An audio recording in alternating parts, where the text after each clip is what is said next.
Hi, everyone. Can you all hear me well? I'm hoping so because you'll only be able to respond through the chat box.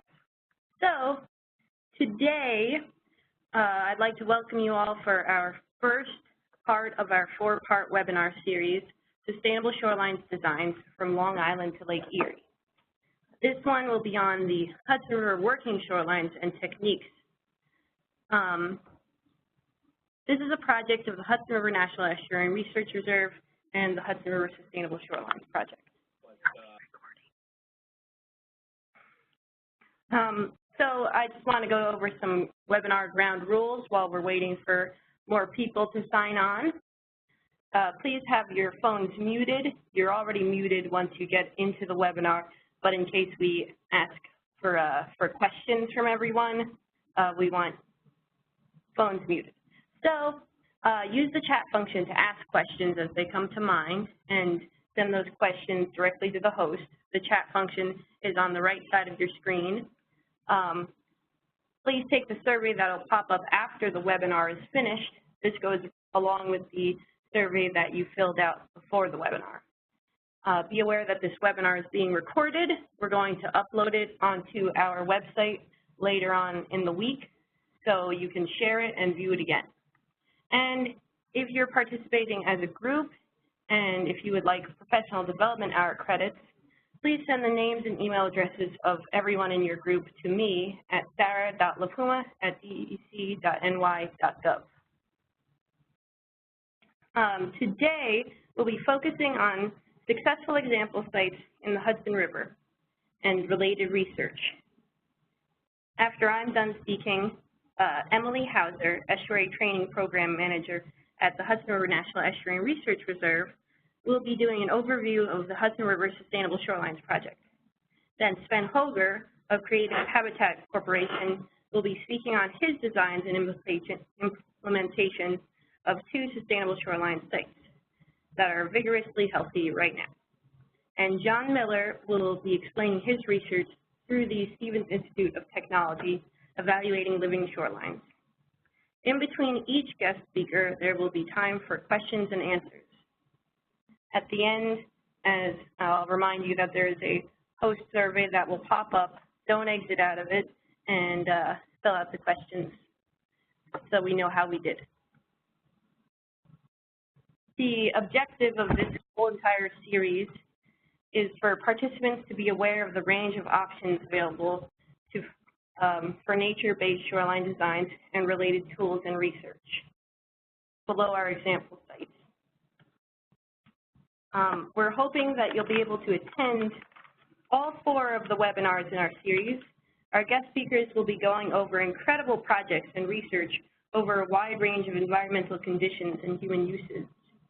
A new webinar will begin the 3rd Friday of every month. The next webinar is in October on Great Lakes, and the following will be on Long Island Sound. Then in December, we'll have a webinar on armored urban shorelines. And with that, I'd like to allow Emily Hauser to begin speaking. Thank you, Sarah. I'm going to be talking about the Hudson River Sustainable Shorelines Project and introducing the work of the project and specifically of John Miller and Sven Hoger involved with this. The Hudson River Sustainable Shoreline project is a multi-year interdisciplinary effort involving the groups that are listed across the bottom of this slide.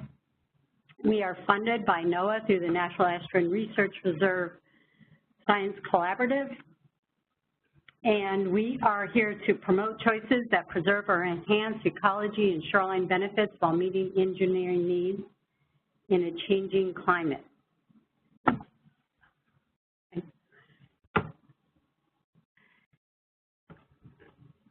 I work for the Hudson River National Estuarine Research Reserve. There are 28 reserves in the country. They are a partnership with NOAA and with a state partner. In this case, the Hudson River Reserve is partnered with the Department of Environmental Conservation. We have 4 research sites up over a 100-mile stretch of the 150-mile tidal estuary. The estuary goes from Manhattan all the way up to Troy, just past Albany, our state capital. As I said, we have 4 reserve sites where we do research, water quality monitoring, and vegetation monitoring and trends. And the reserve also has training and stewardship and education components. We're physically located at Norrie Point. You can read more about us at our websites here, listed here.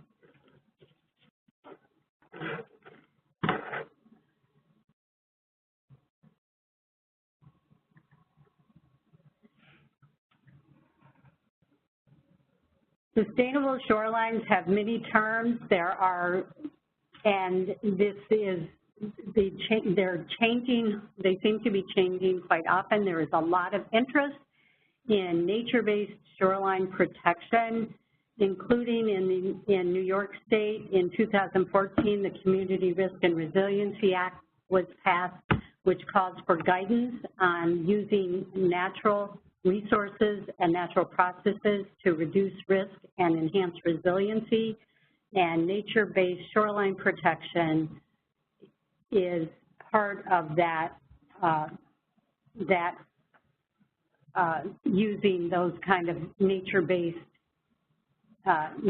methods to reduce risk and enhance resiliency. There are many terms, and mainly you should remember that you should remember to always identify your terms and define them so that whoever you're talking to understands exactly what you're referring to. This interdisciplinary project included engineers, ecologists, social scientists, and a wide variety of stakeholders or users that were in our advisory group. The ecological work, which I'm just glancing over today, included a literature review which was published in Aquatic Sciences called The Ecology of Freshwater Shore Zones. This is not exclusive to the Hudson, it was for all freshwater shore zones, and it was produced by Stuart Finley and Dave Strayer. They also did much work on biodiversity and habitat along the shore zone, which are in the published literature and on our website, and they used all that information to come up with best management practices that are included in the handbook and the brochure illustrated here, and available on our website. John Miller of Stevens Institute will be speaking later on the work, the engineering work, but I just wanted to point out that in the literature survey, he goes through the Stevens Institute authors looked at all different shoreline stabilization techniques from hard to soft, and there's a chapter on each, but they also summarize it based on how hard and soft the approach is, or green and gray, the construction and maintenance costs, and how adaptable they are to sea level rise. And again, these are extensive studies where you can get information on engineering design. In all the work that we have done, we learned that our users wanted to know that these shoreline stabilization techniques that come from erosion control and stream bank stabilization disciplines, that they are actually going to work and that they will work in the conditions of the Hudson, which includes ice and vessel wakes and tides and currents. So we decided to illustrate sustainable what we considered sites that met our criteria of sustainable shorelines, and we focus on the engineering, the physical conditions, habitat, the cost, the human use, and also, if possible, to include thinking about sea level rise. So we took the work of other people and we took the work of other landowners and other designers and we wrote those up as case studies. And there's about 7 of them from Manhattan North. And the case studies talk about cost and design and what the objectives of the projects were. And then later these were used, some of these sites were used in what's called a forensic analysis and also in the monitoring protocol that John will be talking about. And Sven will be talking about 2 of the sites specifically. This is just to summarize how we have been using these sites in various projects. They're up, and one of our parts is to develop. One of our objectives is to develop a community of practice where the engineers that are designing these things and the permit staff and regulatory staff and the landowners that are involved also will feel comfortable that these sites can work in the Hudson, that they are successful, that they are working. So we illustrate, so in this case we've shown who the designer is specifically, and Sven will be talking specifically about his site. We have learned some things. One of those is that there is a give and take. We want, in a shoreline design, we want a slope, and here we have a vertical shoreline that illustrates kind of the give and take between protecting the water and then the property owner wants to maximize his property. The state doesn't want fill below mean high water, and so there's a little give and take about where the shoreline property owner would tend to lose some of that property so that we can slope the shoreline back. And that's based on, the shoreline slope is important for connectivity and other reasons. So again, the other lessons learned besides the give and take of the slope is that one size doesn't fit all. Along the shoreline, you should have some diversity. It doesn't have to be 1,000 feet of one technique or one because it would reflect the use. And for different uses, there's different design opportunities, whether or not it's for a park or for an apartment complex, or whether you need to get down to the water or not. Stakeholder input is essential because of whether it's the whole town or community or whether it's adjacent landowners, and that maintenance should be expected. So those are some of the things working with these projects that we have learned. And then we would like to consider sea level rise. So these are some of the considerations. What will the shore look like in the future? How will the use of the site change as water levels rise? Is there vegetation that can migrate inland or needs to migrate inland? And how other shoreline and land use decisions will play out.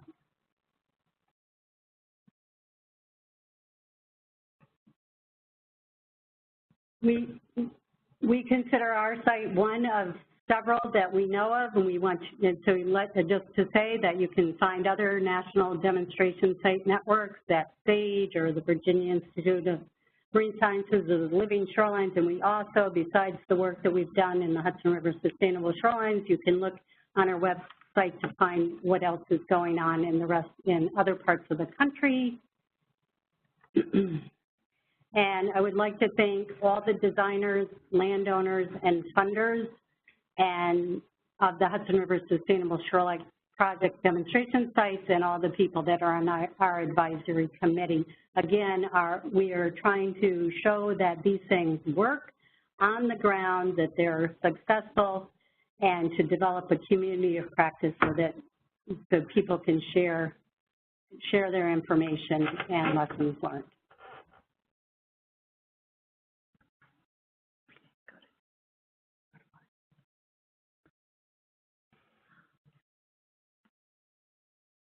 Thank you so much, Emily. Now, just to make sure everybody knows how to use the polling function, we want to ask you to answer a question. So to answer polling questions, the polling panel will pop up on the right side of your screen, and it should be there right now. Oh, wait, yes, right now. I've just opened it. So if you'll please pick an answer. This is how many people are watching with you, one other, 3 to 10, just you, or more than 10. And so we are getting a lot of answers right now. And maybe 2 more people have to answer. You have 10 seconds.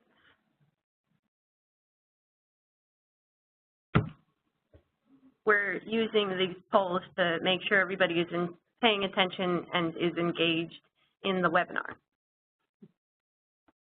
And I'm going to close the poll now.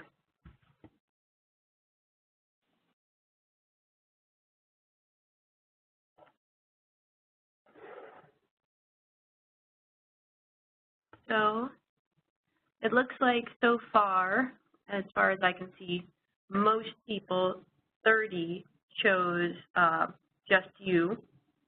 Oh, wait, click on polling, Emily, on the right side. No, you won't be able to see it. So I'll just answer. So 30 of 38 people who were engaged in polling said just me. 2 out of the 38 said one other. 3 said 3 to 10 in their group. 1 said more than 10, and 2 had no answer. So we'd like to remind everybody to send us an email with everybody who was in your group watching with you. It's really important for those professional development hour credits. And now next we're going to go on to Sven Hoger. Maximize again.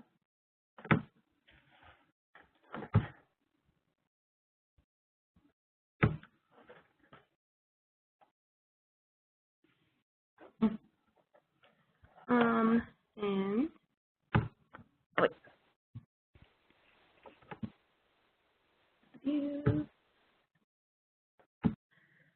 Sven, can you hear us? Yes, I'm here.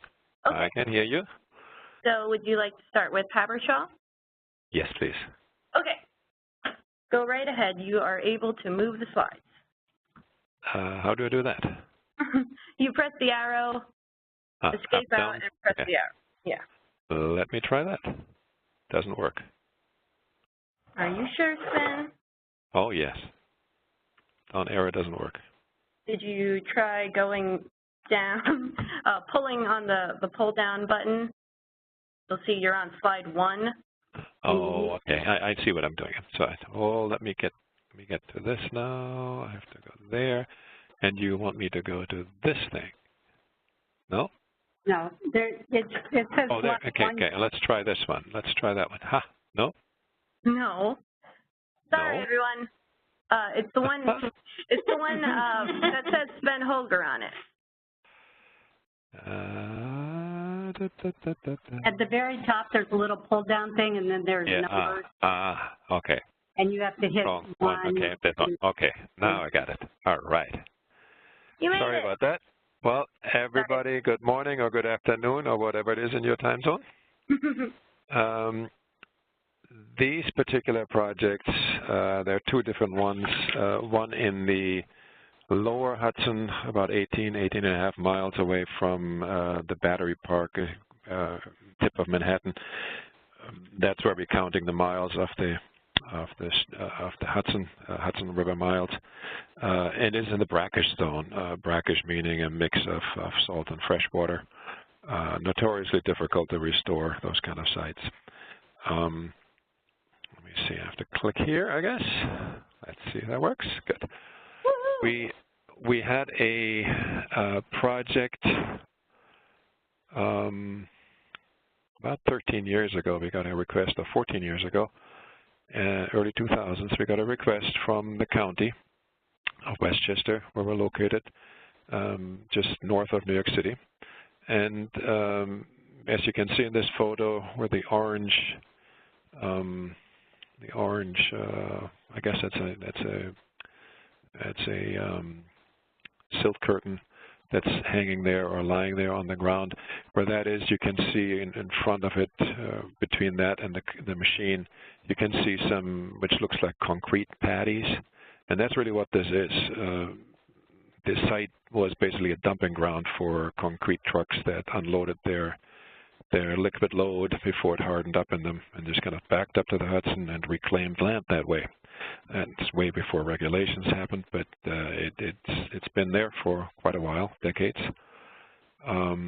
Prior to that, the site was a naval site, and it was an industrial site. It was a brownfield, basically, and the county had purchased it and turned it into a public park. As part of that, they also had a building there that was serving as would be serving as an environmental education center. The organization that ran it, or runs it still, it was well established. They approached me and said, we can't work with a concrete pad there. We need a marsh. We need something where we can take the school classes to, or we can take adults to, and we can show them what a marsh looks like. And they actually had quite a wish list. Not just that they want the marsh, which is, we can see the word tidal marsh. Yeah, you can see the word bridge because they wanted a tidal creek in the bridge, in the marsh. They required a seining beach where they could take classes out and catch little fish and crabs. And then in buffering that from the regular park, we figured there should be some kind of a transition that featured beach communities, beach grass communities, grasses, grassland communities, all bushes, coastal zone vegetation. The whole site, originally that concrete patty encompassed this area here. Was about a quarter of it. No, it was about 4,000 square feet. The entire site that we eventually reclaimed measures now about 10,000 square feet, or a quarter of an acre. It's a very small site, in other words. We also incorporated the drainage from the building and from the parking lot. Instead of discharging it directly into the Hudson through a drain pipe, we discharged it into a polishing trench. In other words, a vegetated trench, a ditch that had freshwater vegetation in it, but the freshwater vegetation was also salt tolerant in case we had a high tide coming in. So those were the project features. And here's another list of what we did, the amount of cubic yardage we excavated, how we actually separated the contaminated soils. Basically were excavated 2 feet deep. There was a separation layer put in. It was just a plastic fence, basically. And then above that, we had 2 feet of clean soil, in this case for our marshes. And for the dunes, we had stone and gravel and sand, 2 feet deep. That's what we were working with. And we also needed to protect our site from the waves with a breakwater made out of stone. Eventually we planted and fenced everything in. And having just mentioning the fences, those of you who are familiar with restoration plantings, and those of you who is not familiar with Canada geese, well, those of you who know Canada geese know that they are living lawnmowers, and worse than that, they can actually be like bulldozers. They can rip things up. And so in order to establish a marsh site, we need to keep the geese out. And that is, in a small site like this, is accomplished simply by putting fences around them. In larger sites, we actually have to protect have aerial wires with flagging on them so that the geese get discouraged from coming in. In this particular case, because we were quite aware of the fact that this is a difficult site to work with, we mixed soils. We had a a reference site about 10 miles upstream from here, which is also still brackish in a reserve site, actually, the Piedmont Marsh. And we had data of the soil and drainage properties. We used them, and we basically manufactured the right drainage characteristics for the plants we wanted to plant. In this case, we used bentonite as a fine component of the soil. We had sand, and we put organics in there, which was coir dust. It's a coconut byproduct, coconut husk production, or coconut fiber production byproduct.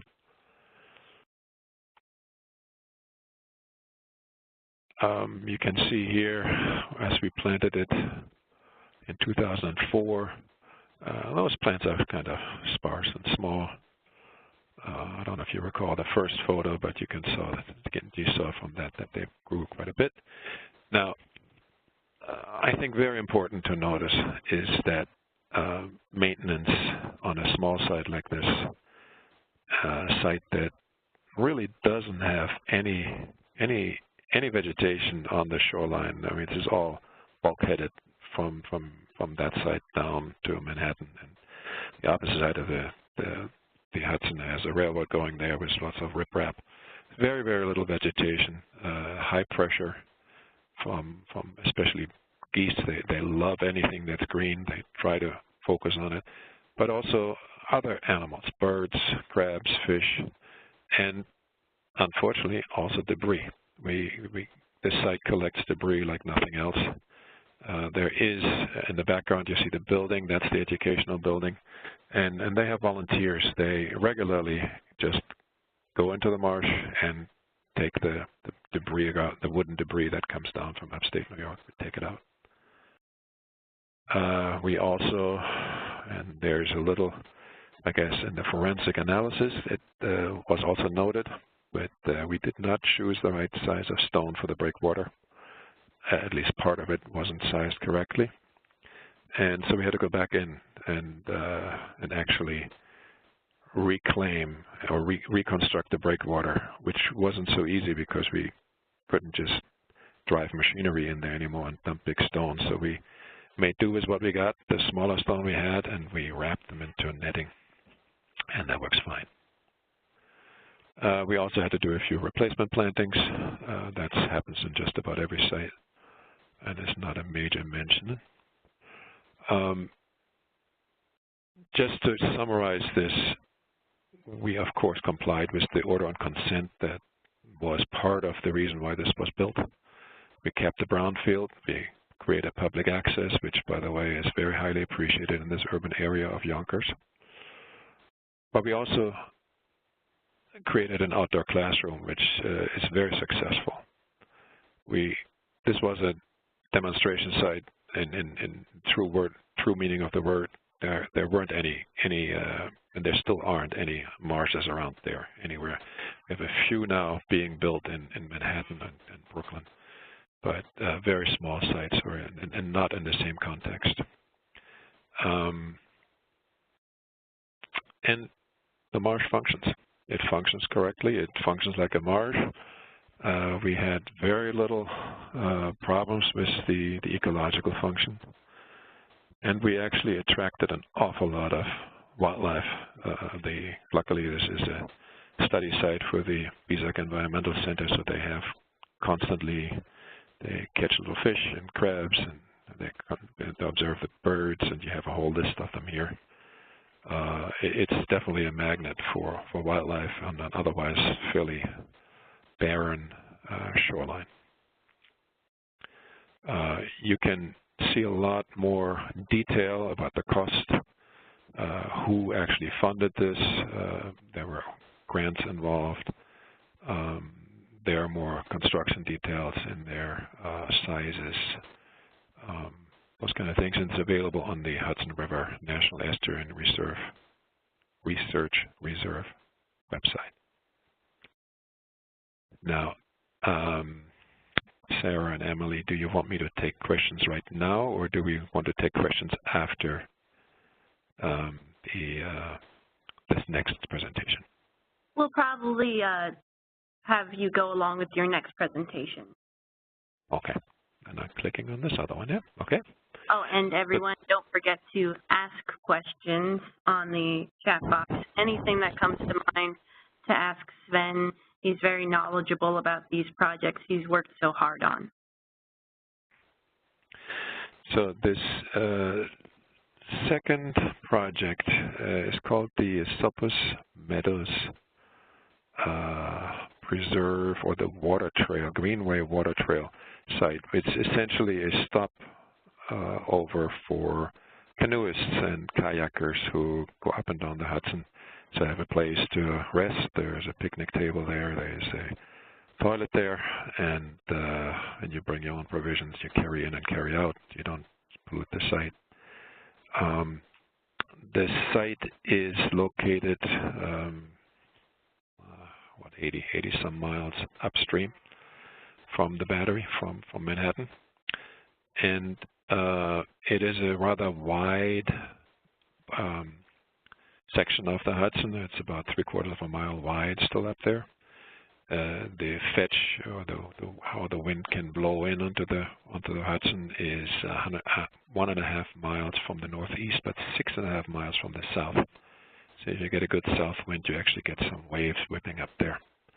We still have 2 to 4 foot tides depending on the moon situation. And we have regular ship traffic. Now this is only a barge, and it's pretty big already. But there are actually ocean liners going up and down here that deliver containers up to Albany. So they're creating quite some wakes as they're going up and down. And that's essentially what we created. We created a little pole barn. There's a picnic table underneath where weary canoeists can rest. There are a couple of, to the left and to the right. Your left, you can barely see it. To the right, you can't see it. There are some ramps, stone ramps there where the canoe and the kayak can be brought up to land. And the rest of it is just the vegetated shoreline. Now, if you knew how this had looked before, you wouldn't necessarily have believed that we could do this. It was a pretty, first of all, the house that was there in the middle where now the pole barn is, was a sizable 2-story residential house. But it also had parking, it had a steep driveway, it had this ugly retaining wall, seawall.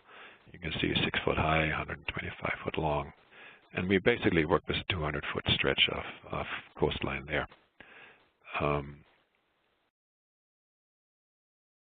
And you can see we had to figure out how to do this, how to actually get something natural going there. We basically built the ramp that I mentioned earlier. We built 2 of those where the canoeists can land and then carry the boats up to the pole barn. We, instead of rebuilding the seawall, we basically just built a stone toe. And that was 10 years ago. A solid stone toe was a very big rock. And above that, we constructed some lifts of soil wrapped in fabric, in 100% biodegradable coir mats or coconut mats, woven coconut mats. And in between them, we had 4 lifts, I believe, 4 lifts, 1 foot each. And between them, we placed shrubs, about 15 different species. So varied that very much to make sure that if one fails, the other one would still survive. That was 10 years ago. And that's how it looked. And I wish the story had ended there. Actually, I'm not so much wishing it, because it turned out much better than you can think and you can imagine. You can see the ramp, you can see the pole barn, you can see the plantings and the stone toe. Because the next spring we had a nor'easter coming by, a storm that was associated with very high tides, wave action, and unfortunately the biodegradable mats that wrapped the soil in our planting, in our slope planting, had already deteriorated to the point where they broke apart. Now, we didn't lose any plant material. The plant material all just sloughed down to the stone toe, but the slope was barren.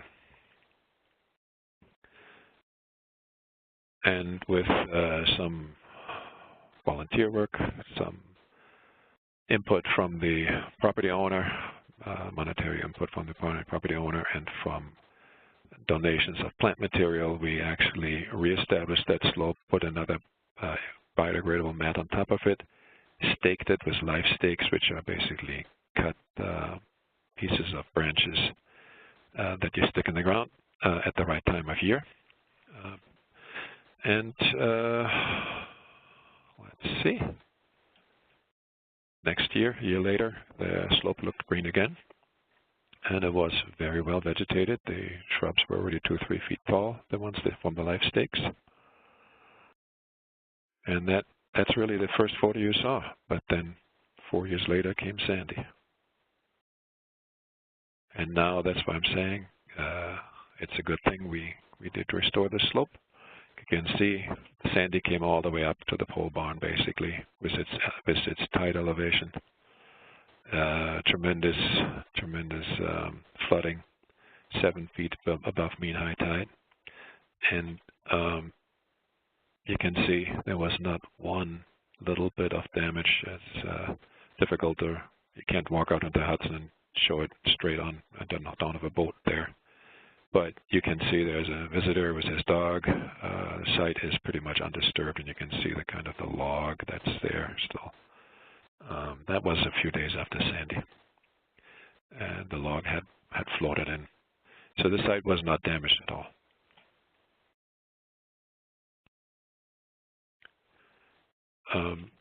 I want to put a plug in here. On the one hand, the 100% biodegradable mats that we worked with did deteriorate fairly quickly. On the other hand, a few years later, when we restored the site, or next year, after a year afterwards, when we restored the site again, we used totally biodegradable materials again. And that time it worked. We just didn't have any big storms for the next 2 or 3 years. So why am I so big on biodegradable, 100% biodegradable, without plastic netting? It is because I've seen too many snakes, too many frogs, birds, even birds and toads caught in it. They just basically get entangled in the mesh, especially the little plastic mesh. And that is, of course, not the purpose of a restoration site, a natural restoration, ecological restoration site. So wherever you can, I can only plug 100% biodegradable materials, even if that means you might have to come back and replant if necessary. And again, I'm taking questions. You can get this description, more description on funders and all that on the Hudson River National Estuarine Reserve website. Now, Sarah and Emily, I see one question here for Harbor Shore. Should I just read it? I'll read that aloud, and then you'll answer. So, Sven, someone asks, for Habershaw, you talked about habitat function. Was there any analysis of how it performed for erosion reduction and flood risk reduction? Was that a goal of the project? No, erosion control was not, erosion reduction and flood risk was not a goal of the site, but on the other hand, I can tell you there was absolutely no erosion. We did have enough of a vegetative buffer. The site itself was armored very well, so there was no erosion from the site itself, and from the uplands there is a vegetated buffer beyond the dune zone that catches any and all eroding materials. As far as flood risk reduction, the site is sloped and does get flooded. Got flooded during Sandy, which was our highest flood elevation, and it did not reach the building. I don't know if that helps. Yes, that was very helpful. I just recently visited Habershaw and was told by the site manager that he was very pleased and that after Hurricane Sandy, other locations that were fronted by bulkheads were flooded and damaged, like the library in Yonkers, and their site water came up. It was probably 10 feet away from the building, but it did not flood the building. So that is a really cool looking site, and I encourage everyone to visit it. And we wanted to know about what kind of plants you planted at Esopus Meadows. At Esopus Meadow. Let's see. That's this one here. Oh, those of you who are familiar with Latin names, should I read the Latin or should I translate them into English? There's shadbush, aronia, two different aronias. We have cephalanthus, which is buttonbush, clethra, two different dogwoods. We have a diavilla there. We have a spice bush. We have a ninebark. We even have a azalea there, pink azalea. We have roses there, Rosa Carolina. We have Sambucus, the elderberry, and we have two different species of viburnums there. Very nice. So total 15 species and 255 individual plants. I would definitely also encourage anyone who wants to go on a hike to visit the Esopus Meadows site. It's going to be really beautiful this fall, and to go kayak over there as well. Thank you so much for speaking, Sven. It doesn't look like there's any more questions from the audience or any questions for anybody who has written into the chat box, but perhaps after John is done speaking, we'll be able to fit more questions for Sven if anyone thinks of more questions for him after John's done. But for now, I'm going to take...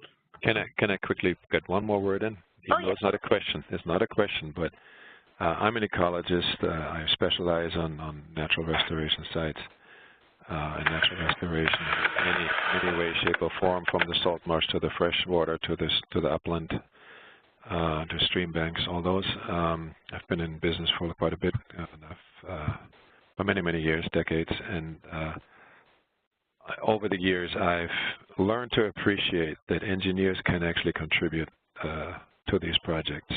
I've pretty much ignored them in the beginning. I thought ecologists are all the world, everything that counts.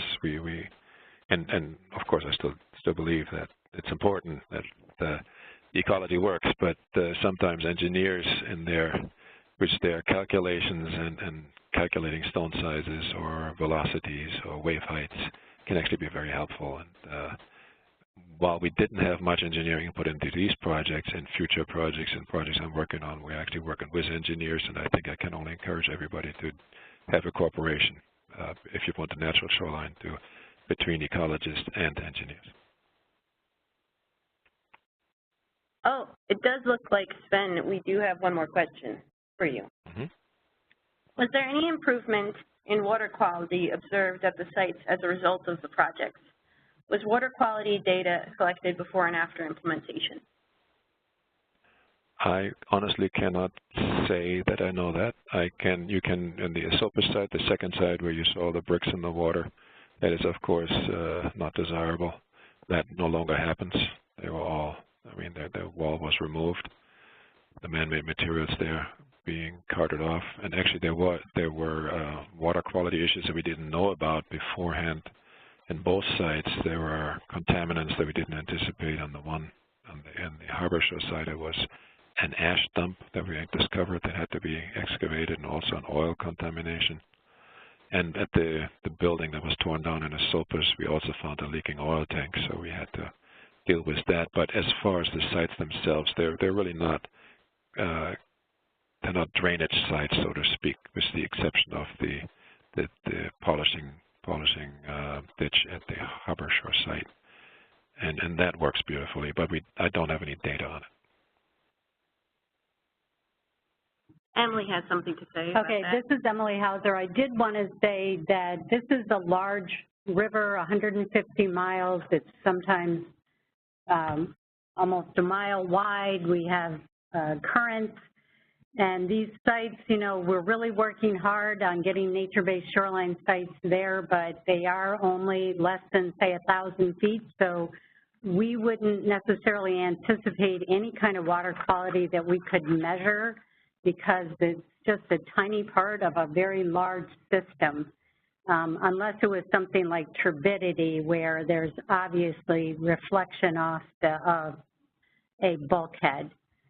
And I did want to mention that we have done an inventory of the Hudson River so that we know that about 48% of the 300 miles of the shoreline or so are armored, and that armoring includes about 28% that is railroad, including railroad that cuts off our coves. That is why we think it is so important to just keep trying to implement living shorelines or nature-based shorelines to counter that large amount of hardening. And the hardening, of course, it also fulfills the use of the railroads or for docking and other water-dependent use. But in other areas, of course, we can move back from that kind of hardening to a nature-based. One more question from Sven came in. Thank you, Emily. Sven, how difficult was permitting for these sites? Good question. I like that question. First of all, I did not do the permitting myself. I just met with permitting staff to explain the designs. But since they were, both sites were very new designs, very exciting designs for the permitting agencies, and they didn't really pose any risks, the permitting agencies were very willing to allow these projects to go forward.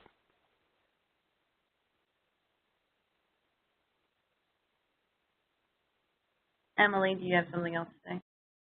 I just want to acknowledge that we are broadcasting here at Region 3 with many permitters in the room, and they are all very friendly crowd.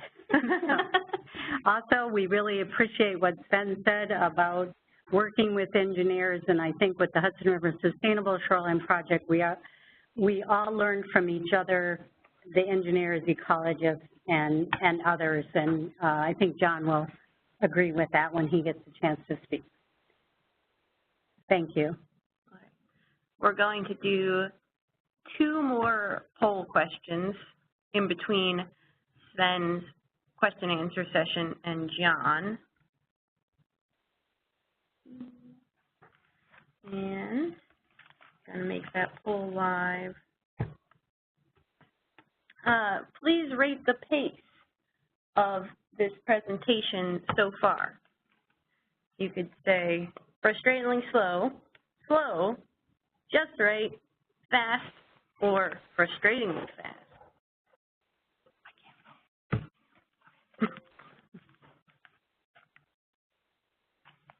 Oh, there's only 17 seconds on the clock. There's no poll. Oh wait, you might not be able to do it because you are a panelist.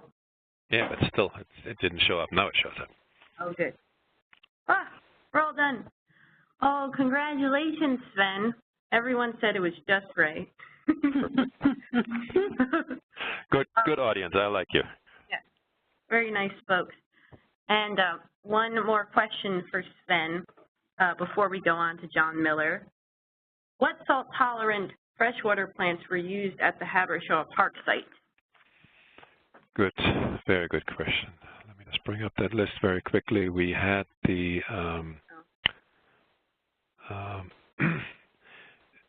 being that it's such a tricky site, we had as I guess we're talking about the polishing marsh primarily, right? And in those we planted 5 different species. We planted Acorus calamus, the sweet flag, iris, versicolor, the blue iris, peltundra, virginica, the arum, Scippus validus, soft stem bulrush, and Spartina sinusoidis. Now, 10 years later, I can honestly say it's only Spartina sinusoidis that survived and crowded everything else out. The others did survive in the beginning for the first couple of years, but they really just couldn't hold out against Spartina sinusoidis, which is very tall, can grow easily 8-10 feet tall, and it just bulldozes I mean, it just simply outcompetes everything else. And it's there, very vigorous in the whole ditch. Okay, thank you, Sven. So John, are you ready to start? I think so. I'm giving you the presentation ball. John Miller is an associate professor at the Stevens Institute of Technology in New Jersey. So you can start presenting, John. Okay. All right, so I've been involved with the Hudson River Sustainable Shorelines Project probably for about close to 10 years now, 7 or 8 at least. And so I'm going to talk a little bit about some of the projects that I've been involved in on the engineering side. So I'm the evil engineer that, Sven didn't want to be friends with early on that, has slowly brought him around to realizing that, we're not all bad guys. I feel the same way about ecologists, so just kidding. All right, so let's see if I can figure out how to advance the slides. Okay, so this sort of just lays out on the engineering side some of the, I guess, the philosophy of some of what we've done on the engineering side, trying to link up a lot of the different pieces. So Emily touched on some of this, but one of the first things that we did was to work on a literature review and look at sort of what the shoreline alternatives, shoreline stabilization alternatives, what was out there.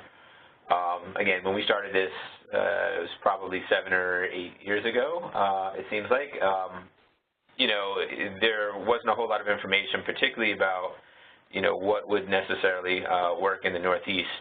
Certainly a lot of living shorelines projects done in Virginia, Maryland, North Carolina, Alabama even. But nothing much up this far north, so trying to figure out what would work.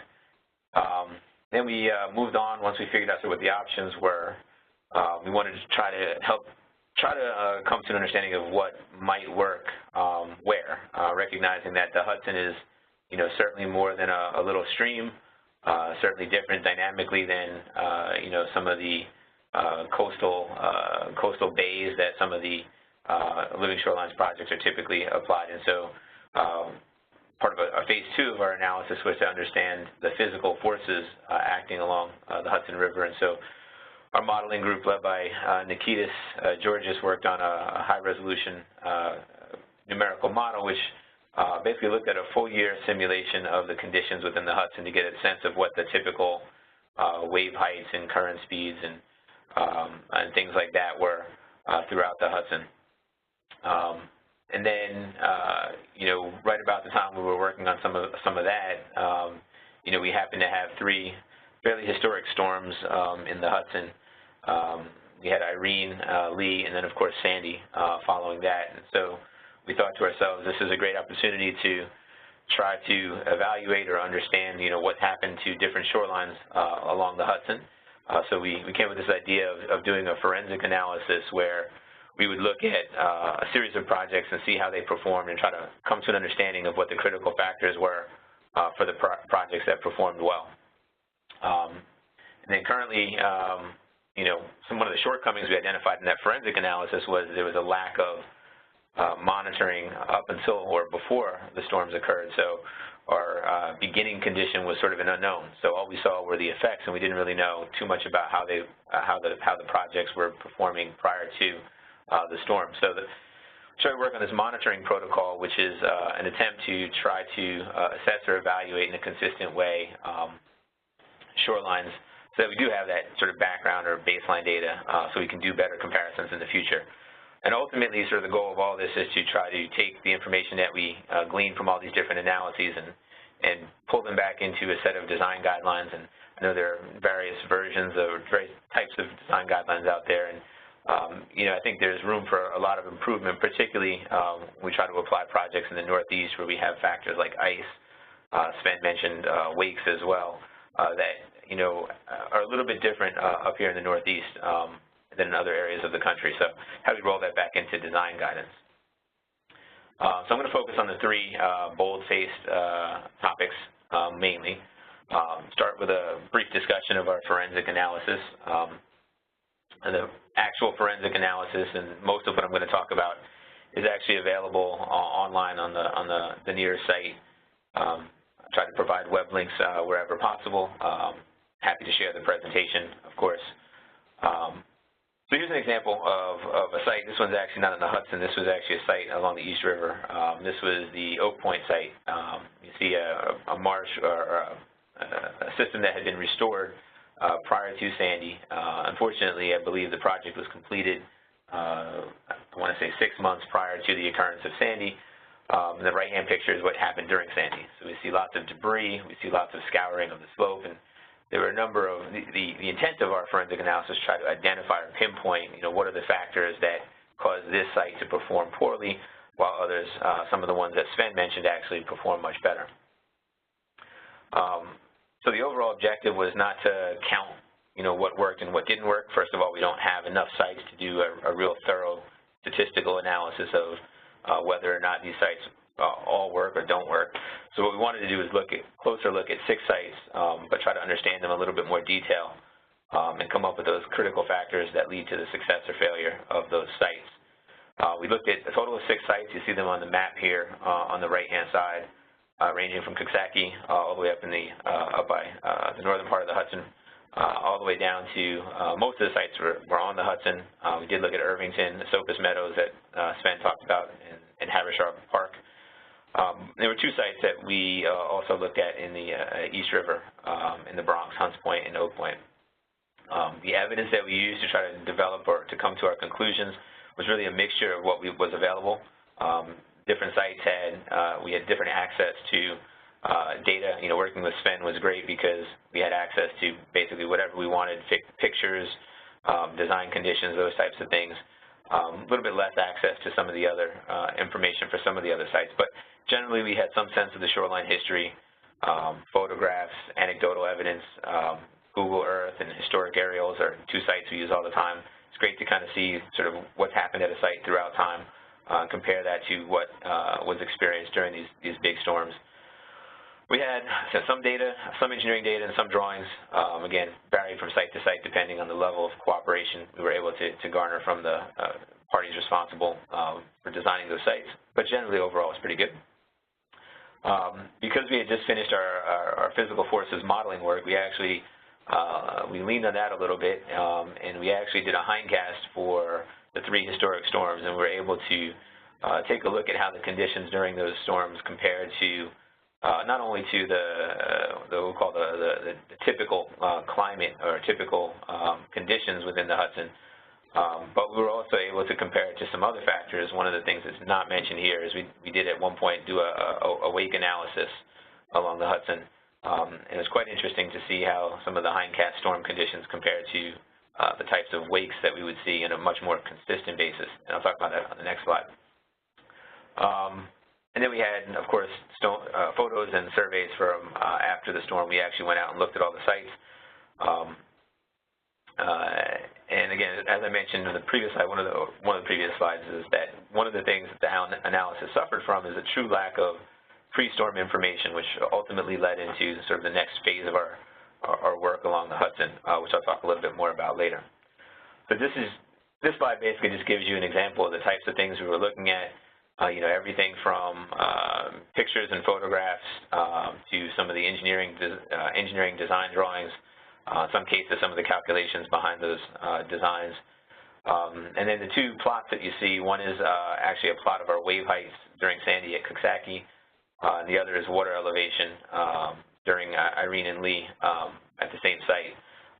And what you can see on the plots is not only the blue line, which represents the conditions during the storms, but we also see a series of straight lines that represent information we obtained from our climatology or our year-long analysis of the conditions. So what we can see is that the conditions during these storms were, as expected, much more severe, much larger waves, higher water elevations than what was normally expected at those sites. But we can also see that if you look at the wave heights, even at Coxsackie, we had about 1.5 feet modeled wave height, which is not, as we consider waves from an engineer standpoint, is not a terribly severe wave condition. For example, when we compare that to some of the wakes that we've measured up in areas like Coxsackie, it's not abnormal to see wakes in excess of 2 feet on a much more frequent or consistent basis.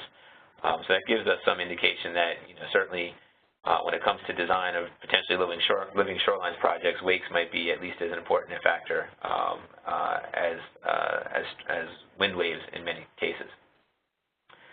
So the types of conclusions that we came to, first we did an analysis of each of the individual sites, came up with the conclusions best we could based on the evidence for each of those 6 individual sites. And this is just an example from Habershaw. We selected Habershaw because I knew Sven was going to be talking about the site prior to my presentation. And some of the things that Sven mentioned, we figured out that the sill crest height was initially a little bit under-designed. The crest height and the stone size were a little bit too small. But as Sven mentioned, the adaptive management that was used seemed to be pretty effective in addressing that issue, particularly after Sandy at Habershaw. The sill actually looked in very good condition. The netting even was in relatively good condition given the size of the storm. As Sven mentioned, maintenance is essential to the performance of the project. In these urban areas, we do see a lot of debris potentially washing into these shoreline areas. So cleaning that out is important before it can, start to scour with the currents and waves, can actually cause that debris buildup to start to scour away at the soil. During Sandy, we were able to determine based on some watermarks and some storm surge modeling in the area that one of the factors that contributed to Habershaw's survival, the fact that majority of the site was underwater during Sandy, so it limited the amount of erosion. That and the fact that the slopes were very natural, very mild slopes, essentially with the water and any debris sort of ride up onto the slope without sort of gouging into it. And this is in contrast actually with the slide that I had at the beginning of this forensic analysis portion, where we had some slopes that were a little bit over steep, and because of the combination of the steepness of those slopes, the fact there was debris in the water and it was acting along those slopes, it really provided a nice platform for the debris to sort of gouge out and take chunks of soil and vegetation with it. And then, we're also seeing at Habershaw that, just having visited the site several times, the wakes that come through with some of the larger ships that go up and down the Hudson, certainly of the same order of magnitude, actually not the same order, larger than some of the wakes that we see in that area, than some of the wind waves, I should say, that we see. And in an area like Habershaw, we do see some impact from ice, I think, floating down the Hudson, the netting that creates the sill. I think even though it survived Sandy well because it was submerged, ice takes a toll on that netting. So the second thing we did is we looked at some of the common findings. So we kind of looked across all 6 sites and what was similar. So we found a number of common factors. Maturity of vegetation, as Sven mentioned up at Esopus, and Esopus is sort of the case as an example, is a great, because there was a storm that occurred before the vegetation became mature, and then a number of storms that happened afterwards. And as the vegetation matured, also as the slope was sort of found its own natural equilibrium, the combination of those factors helped that site perform well or survive in those big storms. Slope compatibility in the pictures you see there from 2 sites, both of those are 2 sites on the East River. One was Hunts Point, and the other one is Oak Point. The Oak Point was the site that got scoured out pretty significantly, and it was the slopes there are pretty steep, and it was a combination of trying to not minimize the amount of fill under high water, and also try to get up to an elevation so that the upland use could get to a FEMA base flood elevation. So there was a significant vertical gradient that needed to be achieved in a very small horizontal space. So as a result, sort of the slope was constrained, and it became a little bit too steep for over steep so that it wasn't stable during a storm like Sandy. Debris, as mentioned previously, is a big issue on some of the more urban sites. The two pictures, again, you see the debris impact. One is from Hunts Point and the other is from Oak Point, so this is the Bronx. And you see a large collection of debris scouring out the slope at Oak Point, and then at Hunts Point actually damaging some of the decorative features such as the fencing at the site. One thing that we didn't see too much of, but from talking to, as a part of the project, there was an advisory panel made up of engineers and other folks. And one of the things that they had mentioned that up and down the Hudson, there was some significant damage related to lee side erosion, or basically water scouring out behind structures, and then as the floodwaters receded, sort of pulling the structures from behind and starting to destabilize them or pull them into the water.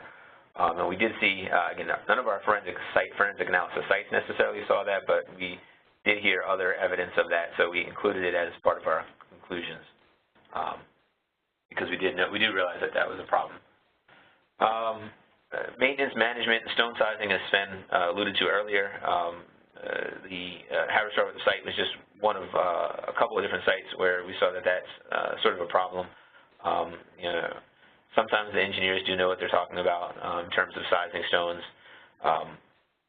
But the importance at a site like Harris River is, you know, some ingenuity, creating this sort of low-cost, sort of low-tech Gabion type structure. Seems to be pretty effective at a pretty effective adaptive maintenance approach for stabilizing that site. So we had a series of recommendations that came out of the forensic analysis. We had about 6 of them, and they're listed here. Most of these were based on those common performance factors, things like, you know, vegetation maturity was key. More research we do realize is needed on plant material selection. This came up. Some plants performed well and others did not. Lee side forces were found to be important. Temporary stabilization is important for allowing vegetation to mature. We did see terracing work pretty effectively at several of the sites, so creating sort of, instead of trying to achieve or trying to plant unnaturally steep slopes, creating sort of flat terraces where you could plant at a more natural slope, and then in some cases use stone toes as you sort of step up to the next terrace with a way of achieving that vertical relief in a limited amount of horizontal space. And maintenance, of course, was found to be very important. And ice and debris are something that we see that needs to be looked at more closely. Okay, so moving on to the monitoring protocol. As I said, as part of the forensic analysis, one of the big things that we came up against is a lack of information as to what the sites looked like. We knew what they were designed as. In some cases, the sites were impacted almost immediately after design, so those were actually great because we knew what the conditions looked like right before the storm. But in other cases, like a Sopus, for example, we know it had been built a number of years before, and we didn't really have a great baseline from which to compare our post-storm observations. So we decided to pursue this idea of developing a monitoring protocol with Carey Institute so that we could look at trying to assess the conditions of a site in a very low-cost, low-tech, but representative manner. So the impetus for the research, you can read some of these here, but everything from the National Research Council, the Corps of Engineers, Sustainable Shorelines Project, New York City Green Infrastructure Research Plan, all have little elements within that basically speak to the importance of understanding these living shoreline sites better and developing a way of consistently measuring or monitoring the sites so that we can both prove that they're effective and also try to identify, you know, what makes them work better. The problem that we have is that there's never really the time or the money, so sort of monitoring always ends up being an afterthought. You know, that you get a grant, the project lasts 2 years. By the time you design it, permit it, build it, the money's out before you get a chance to really go back and assess it. So that's one thing that always comes up. And the other is there's oftentimes not money there to actually monitor or assess these projects. So what we decided, the whole idea behind the project was that, you know, there needs to be a way to do some monitoring, even if it's not, you know, 100% robust scientific monitoring, but something that was valuable, useful, repeatable, that would give us some idea of how these projects were performing, and so we could compare them. So the idea or the basis or the backbone was this, the Carey Institute's Rapid Ecological Assessment. This is something they had been working on prior to our current project. I just wanted to point out, it's so simple, even an engineer can do it or not. If you look down at this blue arrow, part of their rapid assessment was, and we did this as I took some of my students out, was to determine the composition of the vegetation. And if you can read it, it's kind of small, but if you can read it, the engineers came back with the composition was grass, shrubs, and trees. So pretty much that's what you can expect from an engineer, unfortunately. So obviously we want to improve on this, provide some more guidance so you get some better information. So the first objective of the project was to develop an engineering corollary to the ecological rapid assessment that Carey had already been working on. And the way we approached this was to look at a series of sort of engineering parameters of interest. We broke these into integrity parameters, referring to basically the condition of the structure. And then functional parameters, are they still doing what they were supposed to? So in the case of a sill, which is designed to dissipate wave energy or wave or current energy, is the ability to dissipate that energy decreasing over time. So these are the types of things that we look to measure. We look to utilize simple measurement tools. Example, actually, I'll take us back here. So you see here on the right-hand side is actually some energy spheres. They're just plaster Paris spheres. You put them out and see how quickly they erode. It gives you some sense of the energy at the site. Actually, the rocks here with this black circle around it, one of the tools you'll see on the next page is a hula hoop. So we want to figure out how many stones are in a given area. Hula hoop is a simple, cheap, convenient, repeatable, gives a repeatable diameter so you can count how many stones are in a given area. You can see how that changes over time. So then we had to integrate the protocols, the engineering and the ecological protocols, and essentially this is what we've been working on, basically dividing up our sites into what we call dividing them up into various sections or segments where things are roughly consistent. And then once we have, so here we have a lighter orange and a darker orange segment, segment 1 and segment 2. We have a series of profile lines, and the profile lines are basically lines that go perpendicular to the shoreline we walk out on, and we define certain areas where we want to measure different types of things. So we have what we call assessment points, which are regions where things are relatively similar in terms of vegetation density or stone density or slope. And we measure things over time at those various assessment points. And then we have points of interest, which are these blue dots, which exist anywhere where something of interest is happening. It could be a scour hole, scour depression. It could be an area where there's a sill and we're looking to measure wave energy reduction. It could be the presence of an outfall pipe. It could be anything, really. But just trying to identify what we should measure and where. You see some of the tools we have on the right-hand side. Again, nothing, you notice nothing over here is terribly expensive. Most of these measurements can be done with very simple tools. Things in black actually are bolded that are actually tools that you can use cell phones. We looked into the idea of what can we measure with smartphones, since everybody seems to have one nowadays. There's a lot you can do for relatively simple cost. Integrating everything together, we came up with a series of sort of data sheets, which look something like this. Basically, again, the idea is that, you know, once you've sort of laid out your site, which you see in this aerial photograph up in the upper right here, you go out and you lay out what you're going to measure, and then repeat over time. You'd go out and you'd measure the same sorts of things, and you know, there's a series of data sheets which we're working on and a guide which will walk you through this. And ultimately, we'll do some training with some folks, and we'll actually have some YouTube videos on the protocol, so demonstrating the different measurement techniques and laying this all out so that it's easy to follow. So this gives you an idea of that project, where we are. We've developed a protocol. We've actually tested it with our guinea pigs, or super users, whichever you'd like to call them, this summer. And we're actually now working, Stuart and I, on refining the protocol, putting everything together. We're truly going to test this for the first time next summer. Some of you probably on this webinar are some of the people that we'll be testing with. And we'll start to collect some good data and, you know, hopefully move on from there.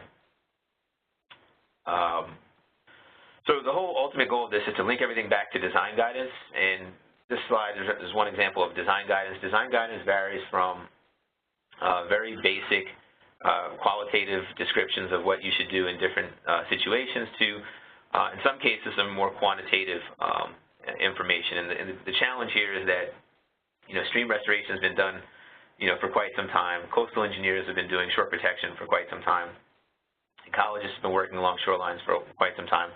The real goal is how do we integrate all this together without losing any of the knowledge that each of us has sort of in our individual disciplines. And it is a challenge. One of the things, this is just an example of one type of design guidance. This is something that we worked on with the state of New Jersey. But again, there are various versions of this. The idea is to provide some information to allow people to design these things more consistently and limit the amount of failures that we're seeing. So the guidelines we have for New Jersey, designed for engineers, regulators, also contractors, managers, ecologists. Just talking about the different engineering aspects of living shorelines design. I liken it to sort of laying out the playbook so everybody starts from the same spot. And then there's going to questions that are going to come up as you design, but at least there's sort of the same baseline for everyone. This is all designed in New Jersey to be consistent with the Living Shorelines General Permit that the state now has. The approach that we took in the guidelines, in our specific guidelines, is they're not prescriptive. In other words, they're not a cookbook. Step 1, do this. Step 2, do this. We're not sort of necessarily. We felt that if we did that, we would sort of limit sort of the freedom or the flexibility to design these projects according to the site conditions. So what we really did is we laid out the factors that influence living shoreline design. We talk about different approaches for determining or developing information about those different factors, and provide some examples of how these factors influence design. So it was really sort of wasn't quite as specific as for a sill you must use this formula and this wave height and this water level. We really again we were trying not to limit sort of the flexibility that these designs really require. So this is so one of the things that we did within our guidance is talk about a tiered or designed level, tiered approach to design, which means that you have a project, sort of a baseline analysis that you'd have to do for almost all projects, and it consists of determining information about our various parameters. Then you take that information and you can kind of go through the list of alternatives, figure out what might work at the site, maybe even develop a conceptual design.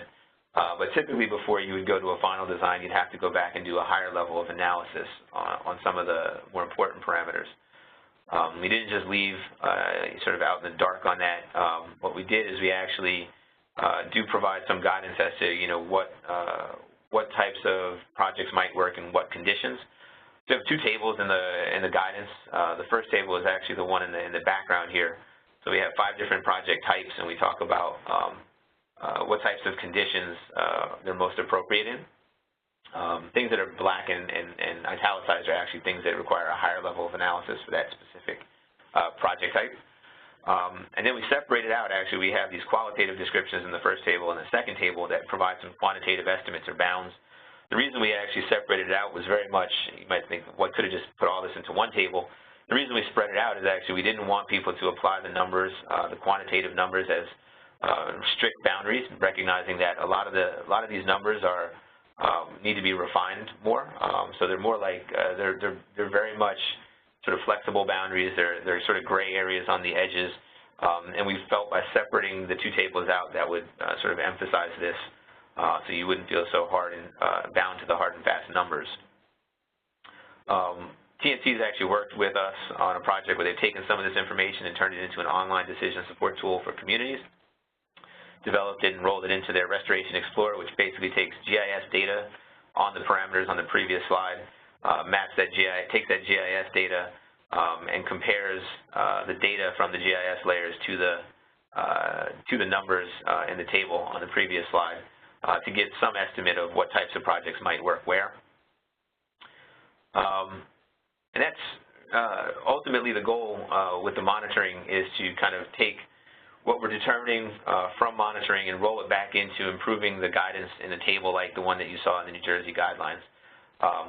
Ultimately figuring out what will work best where, recognizing that things are a little bit different in the Northeast than they are in other areas where living shorelines have been applied.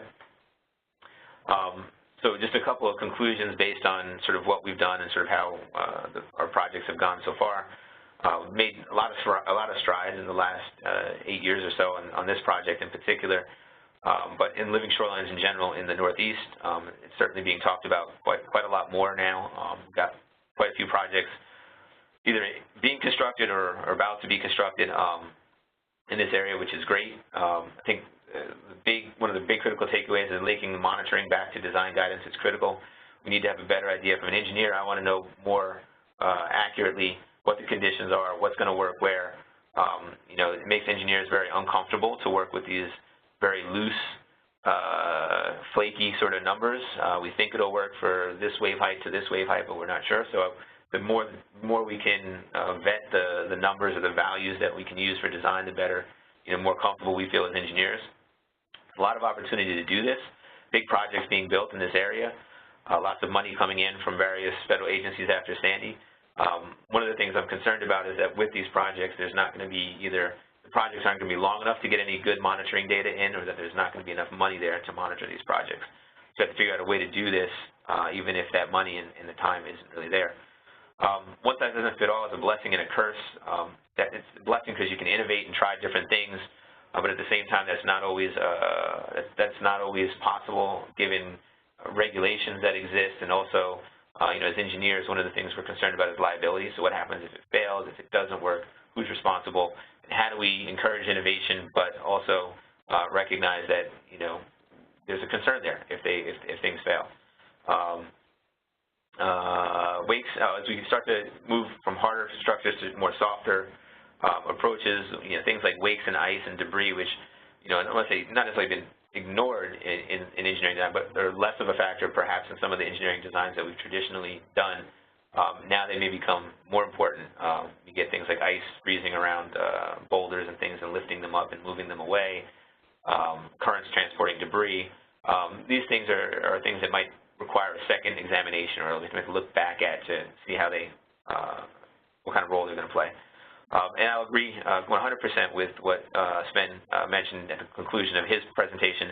Linking the engineering and ecology is critical. I think the more that engineers and ecologists can work together, the more the likelihood of the success of these projects is going to be increased. I mean, most engineers, know very little about a lot of the, the ecology, the plantings, the stability, what works where.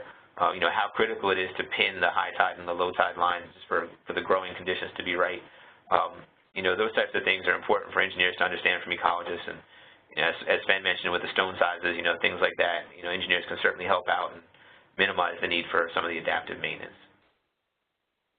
And with that, I'll close and take any questions. Thank you so much, John. Remember to write your questions in the chat, or we have a question right now. So I'm going to ask that question to you, John. In Alaska, bank stabilization and restoration programs emphasize fish habitat, and therefore we encourage the use of root wad revetments for stabilization. Do you use root wads, and if so, in what kinds of applications? What is your opinion of them? First of all, that's cool that somebody is from Alaska. Go ahead. Cool. Yeah, that's very, very cool. I personally haven't seen root wads used all that much, but I know I know they have been used, but I haven't really been involved in any projects where they've been utilized. So I'm just I don't want to. I'll stop right there. Maybe does Sven know anything about root wad stabilization? Yeah, I had to unmute quickly. Hi, Sven. I've worked with a couple of root wad projects, but only on smaller streams, not on the Hudson. I don't know what the situation is in Alaska. If those streams there might be smaller or larger, on smaller streams they really work very well. On larger streams, I guess it becomes a matter of how far you tie them into the embankment, and of course they don't last forever. They are biodegradable materials. Thank you, Sven, and thank you, Morgan. If you have any follow-up questions to that, you can go ahead and ask them. Does anybody in our room have questions for John? Okay. Let's see.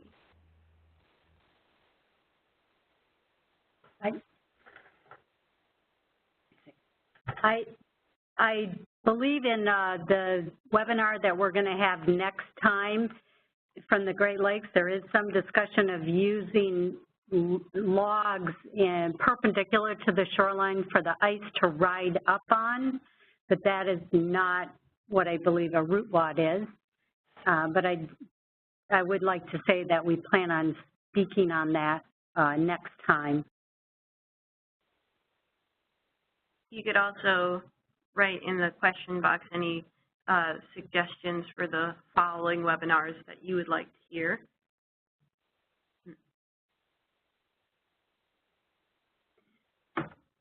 I guess I would like to ask John if he has any feedback from the use of his guidance.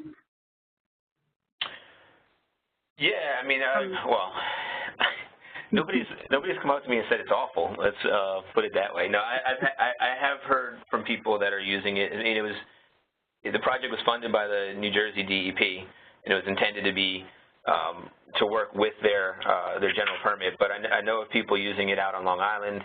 I've heard of people using it up in Connecticut. And part of the way that we wrote it was to leave it somewhat not general, but the whole idea behind not making it so, you know, cookbook oriented, like step 1, step 2, step 3, was so that it would have some more broad applicability beyond, you know, just the setting of New Jersey. And I think, you know, overall I'm pretty happy with hearing that, you know, it's being used in other locations. So that's fun to hear.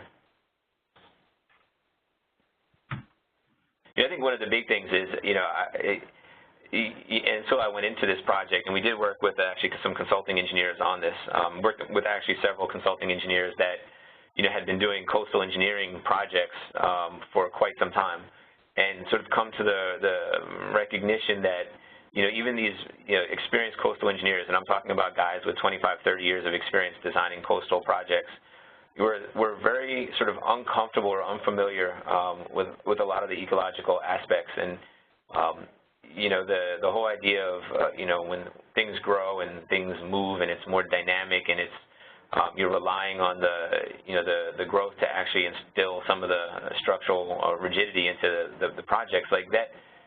They were very uncomfortable with that. So you know, I walked into it in a sense thinking, you know, I'm not really the expert on this, but you know, having gone through this process, what I've learned is that, you know, there's a big hesitation, and so I think part of what's valuable about the guidelines is it takes some of that hesitation away, and it sort of lays everything out on the table, and it's pretty straightforward, easy to follow, and it at least gets everybody moving in the right direction, and you know, hopefully, you know, it'll be good projects can come from that. I agree, John, and I think one of the things that's interesting about having living components in a shoreline stabilization project isn't just that there's habitat quality involved, but also in terms of sea level rise and more significant storms, that perhaps these plant materials could grow and change with sea level rise. Do you think there's any possibility in that for the benefits of these shoreline designs? I mean, I think in some cases we often use sort of the, you know, the bulkhead example as the you know, the opposite of, you know, the antithesis of living shorelines. You know, you build it and its crest is at a certain elevation, and if sea level rises, you know, you're sort of stuck. You know, some of the benefits are with the natural features. Not only in some cases can they grow and to an extent keep up with a certain amount of sea level rise, but even when that's not the case, a lot of times in terms of think about adaptive management, you know, there is an ability to go back and sort of add another layer on, or add another, if it's a terrace structure, add another layer to the terrace, or you know, if it's a sill type structure, maybe add another layer of stone to the crest, and so you can preserve some of the function of the structure at a relatively smaller cost than, you know, perhaps, you know, redesigning a bulkhead, pulling it out, and redriving new sheet pile. Mm-hmm. Yes, thank you so much, John, for explaining that. So we're just at 3:30 right now, and I'm going to start displaying my screen. Thank you so much, John and Sven. That was really insightful, and I want to thank the rest of the audience for participating, including the people in this room for participating with us. If you have any lingering questions or anything else, you can email Emily Hauser at emily.hauser@dec.ny.gov, or myself, Sarah LaPuma, or you can call us at 845-889-4745. We're working out of the Norrie Point Environmental Center in Plattsburgh, New York. So after this webinar, please look out for the evaluation that will pop up at the end and answer all the questions. Remember to send your group attendee list to myself, and if you're looking for professional development credits, we will be sending those out next week or within this month. So if you don't hear from us by October 1st, just bother us. The presentations will be recorded at our website under the training program for our webinar series. Again, thank you all for attending. We're so glad you could be here, and we're hoping that you will attend next month's October 21st webinar on the Great Lakes with Brian Moshka and Tim DePriest. Thank you. And thanks, Ben and John.